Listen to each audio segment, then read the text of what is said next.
You don't have forever. You live on borrowed time.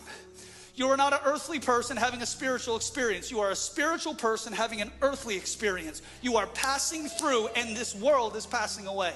And I want to teach you out of the scriptures and convince you of this reality. Jesus is coming soon. I had somebody talk to me after service. They said, Pastor, I've been in church full time every Sunday the last 15 years. I have never heard a message on the return of Christ on a Sunday morning, ever, not once. I want to let you know that this message was the central obsession of the church fathers. It was written about by people like Eusebius. It was taught on by people like Augustine. It was authored by people like the Apostle Paul and the Apostle John. It was taught by Jesus in his parables. It was prophesied by Ezekiel. It was prophesied by Isaiah. It was taught by Jesus in Matthew 24 and Matthew 25 and Luke 21. Over and over and over and over and over again. Jesus communicated to his disciples and by proxy communicated to all who would follow him that although I am seated at the right hand of the Father, my return is imminent. And friend, if they lived in the last days 2,000 years ago, then I would humbly submit to you that not only are we in the last days, but we are in the last hour. And Jesus is returning soon. I know that we don't like to talk about it because we have been so discipled by enlightenment that when it doesn't make sense on paper, we rather not talk about it because it makes us look crazy. Friend, the resurrection can't be explained, but it will explain you.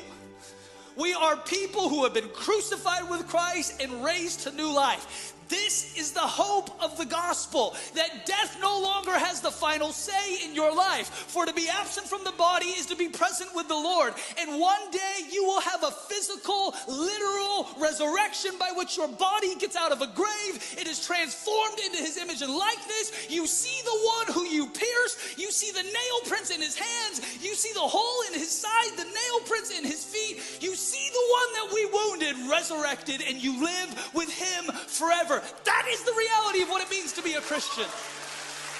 It's not make-believe. It's not science fiction. It's not Star Trek. It's not a bad Left Behind movie with Nicolas Cage. It is the reality of Scripture. Jesus is coming soon. It's not just a make-believe. It's not just a hope so. It's not just a maybe if God's in a good mood. No, it is the promise of Scripture. That's why the Bible calls it our blessed hope. See, when you're anchored in eternity, it helps you manage the middle because you know the master is returning soon. Isn't that the parable of the wise servant versus the foolish servant? One stewards their talent, the other wastes it. The one who stewards his talent well stewards it because he knows the master is returning soon. See, when you have a theology that places Jesus at the center of everything and convinces you of his soon return, it makes you a wise steward of the borrowed time that you've got left. No, friend, you live on borrowed time. And with the sound of a trumpet blast, Christ will descend. And his descent will be so powerful that it literally shifts the landscape and for a final time breaks the curse of death over earth. The seas will give up their lost. The graves will open up and dead men and women will walk around. And those of us who are alive, the Apostle Paul says, will be caught up in the air with him. And I know what you're thinking. You've seen all the movies of all of a sudden just a pile of clothes laying on the floor and a body disappeared and it kind of looks like a bad CGI, a bad sci-fi effect. And look, I don't know how it's going to look or how it's going to work. I just want to be ready for when the day arrives. Because Scripture says this: be watchful, be hopeful, and pray, for his return is soon. Friend, it's imminent. It's not a maybe. It's not a I hope so.